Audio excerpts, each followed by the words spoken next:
working on the application part couldn't figure out or couldn't remember the form part of it. You know, when you work with your students, how do you help them to remember both things at once or be able to visualize that part of it? Where, again, if you break it down into those components, it becomes a lot easier because, let's see, here's a good one because it seems complicated. So it also out of the first one, right? So you come here, right? You're like, okay, so first of all, what is this? Well, you know, what's happening here? If you try to do it as a single piece, it becomes very complicated. But if you break it down into one of those 8 moves, rollback. So then what you can do is just work on rollback. This is an attack to, you know, the belly. And I'm simply going to rotate and turn, and I'm going to use my arm to deflect. So you can just practice on just that, on that one component. So this is just rollback.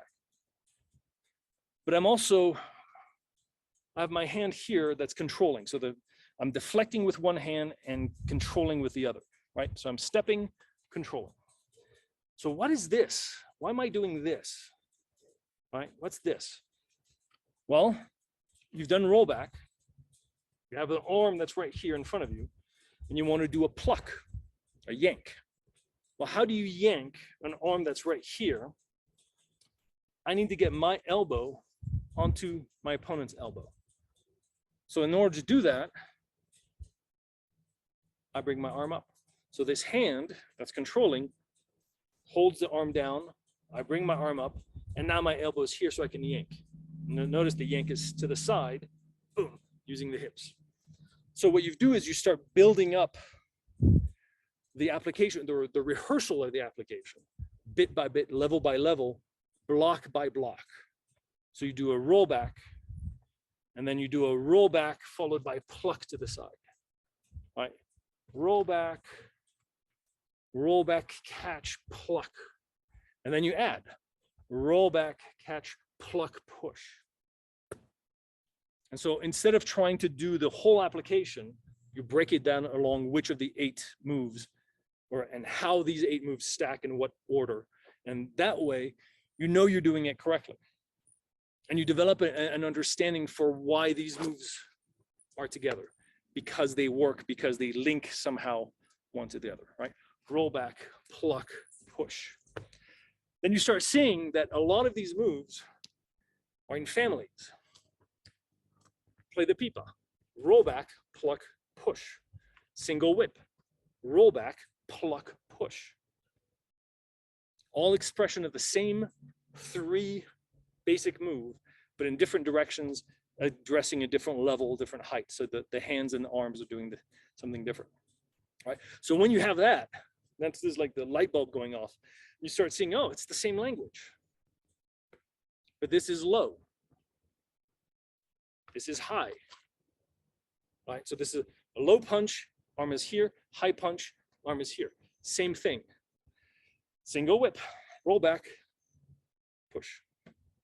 Roll back, pluck, push. And you start seeing the same things are happening over and over again, just expressed in different ways, in different directions, using different body parts, right? So breaking it down according to those 8 basic moves really helps, first of all, to do the move, to do the application. It also helps to understand the physics of it, right? How it's built up in the physics and how you would actually use it in actual self-defense. Does that make sense?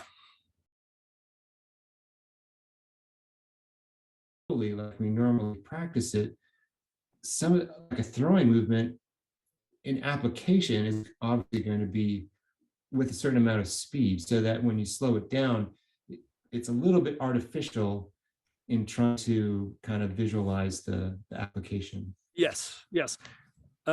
Which is one of the issues, and I think it's one of the reasons why we've lost a lot of these applications, is because doing it slow makes no sense. Like you said, you lose the momentum.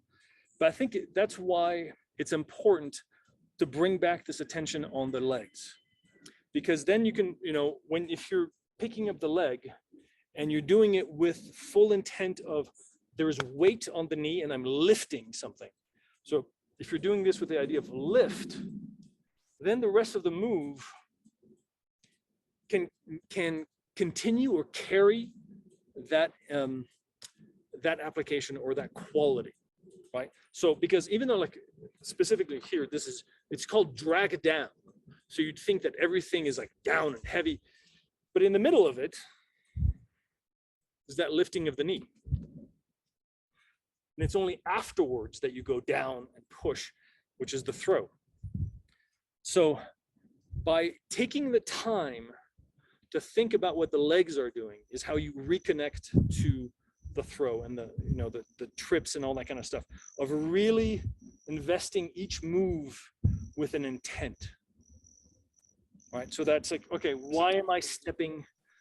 So for example, in drag down in the Michuan style, not only do we lift the leg, lift the knee, but we also take a slightly deeper step than normal.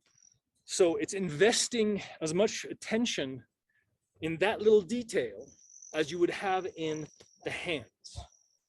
And that's when you start seeing the throws and the kind of the use of the legs, right? Because not only do I pick up the knee, my opponent's knee here, but then I step deeper into my opponent's space before pushing.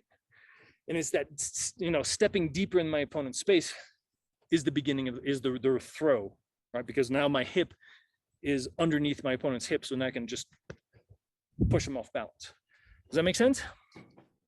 Right, so, yeah, so taking the time to really think of what the feet and the knees and the legs are doing before the hands. And I think that's the crucial part, is bring your mindset away from the hands. So we're not doing jazz hands. First, you're stepping. What is the consequence? What is the intent of that stepping? Because the arms are going to then express the final result of that stepping, right?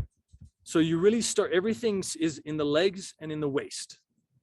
And I really do think that it's one of the reasons why Tai Chi has the potential, we don't train for it, but it has the potential to be a very potent self-defense practice, and especially for women, because of that focus on the legs and the stepping.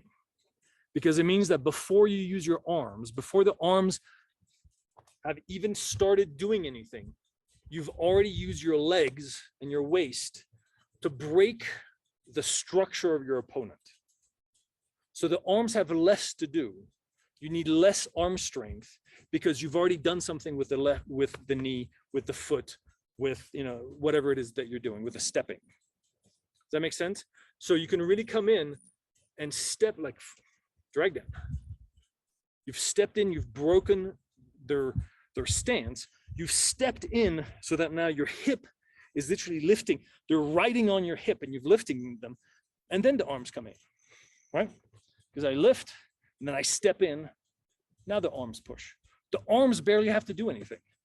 All the work was done with the legs and the hips, right? And that's why we can have nice relaxed shoulders, relaxed arms, because we don't need to have all this rough power. It's this power this rooted power coming from the legs. All right.